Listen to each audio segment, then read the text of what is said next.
Hey, what is up everybody? My name is Switchgear and today we're going to be talking about the bougiest RAM you could probably find, Trident Z Royal RAM. I'm going to go over my thoughts on it, we're going to do an installation, and I'm going to show you guys how to get the most out of your RAM depending on your motherboard and your CPU. If you guys enjoy this video, of course, you know, the like, subscribe, how it always goes. This channel is going to be based on pretty much anything tech reviews wise when it comes to PC gaming, peripherals, streaming software, we'll go over capture cards, all that, console gaming. That's going to be here. So guys, of course, if you enjoy, appreciate the love, and let's get right into it.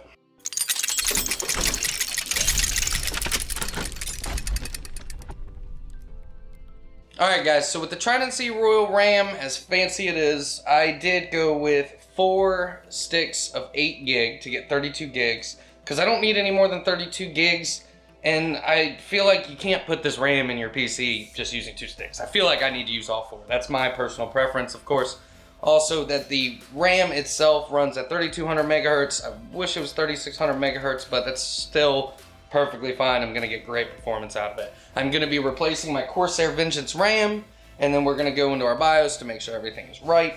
All right, so when removing RAM, you're gonna wanna, you got these clips. You got 4 clips on the top, and then you got 4 clips on the bottom. Of course, if you have 2, etc., there's clips holding the RAM in. So you wanna hit these clips, push them back.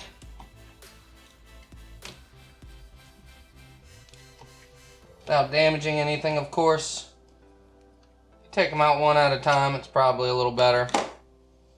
So as we're pulling our RAM out,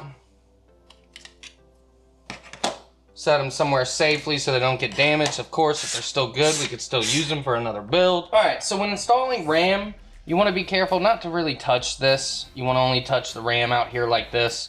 And then you can see here too, there's a slit. The smaller section here at the bottom usually goes towards the bottom.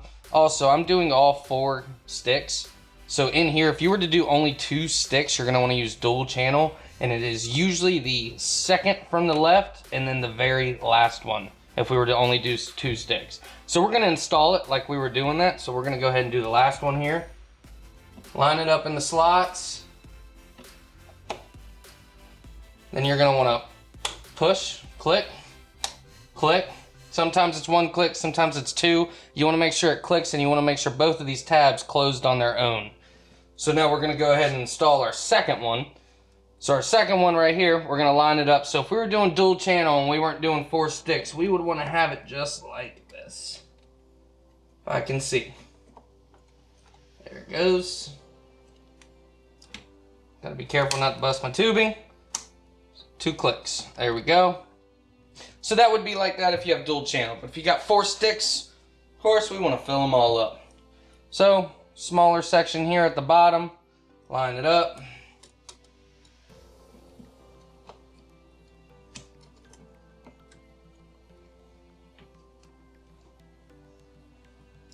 Click. Click. Then, we're going to get our next set of RAM. Slide her on in there. Click, click, and bada bang. So our new RAM is installed. We want to double check to make sure everything is safe. All these tabs are closed all the way. Everything feels good. And then we're finished with that part, with the actual installation. Now we actually got to go into the computer. Alrighty, so we have gotten her turned on. So far it is looking good. We're going to go into our BIOS settings, and we're going to make sure that everything is straight, that we're running at the speeds that we can and we want to. We'll talk a little bit about that as well. Alright, so after installing your new RAM, you're going to want to head into BIOS. Now, it may look different depending on who you use, Gigabyte, MSI, Asus, etc. I use MSI, but generally it's all going to be about the same. So over here at the top left here, I'm going to click on XMP Profile 1, which is the profile I'm going to use. And then I'm going to head over to the top right, hit Exit.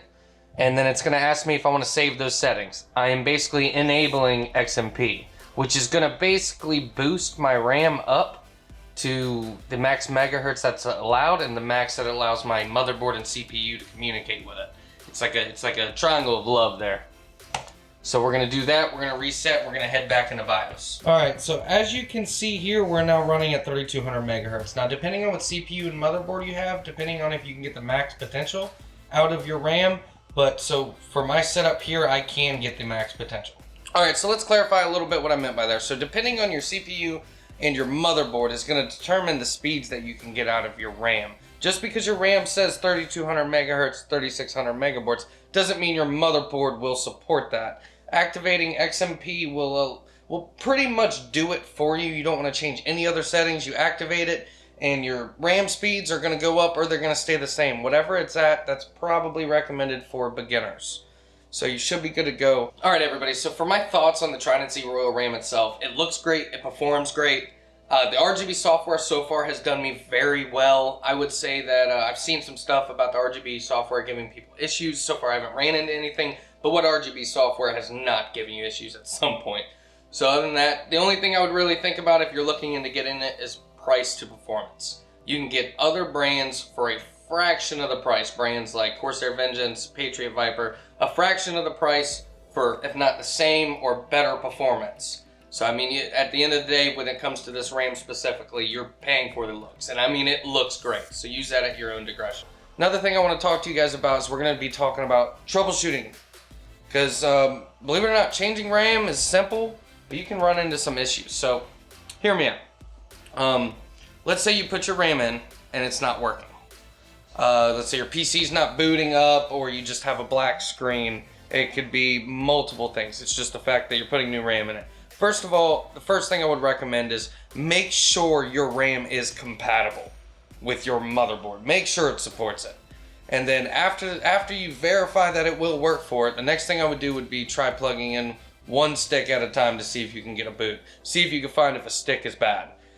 And if that doesn't work, then the next thing I would do is I would reset BIOS. And you could do that by pulling the CMOS battery out, or you could do that by jumping. There's two jumpers in there. Depending on your motherboard, it's going to be in the manual. You'll be able to see it. You can jump it. That's another way to reset it. You're going to want to reset BIOS, which is going to reset everything. So if you've tweaked any settings, you might have to do it.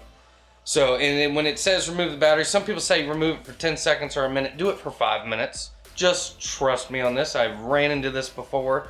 So that's what you're going to want to look at with troubleshooting, guys. That's pretty much it right now for the RAM. Thank you so much for the love and the support. When we hit 1,000 subscribers, I'm going to be doing a small giveaway for like beginner streamers, like a microphone and a camera and stuff like that. Might throw a headset in or something. We'll see how things go. But thanks so much for the love, guys. I'll see y'all at the next video.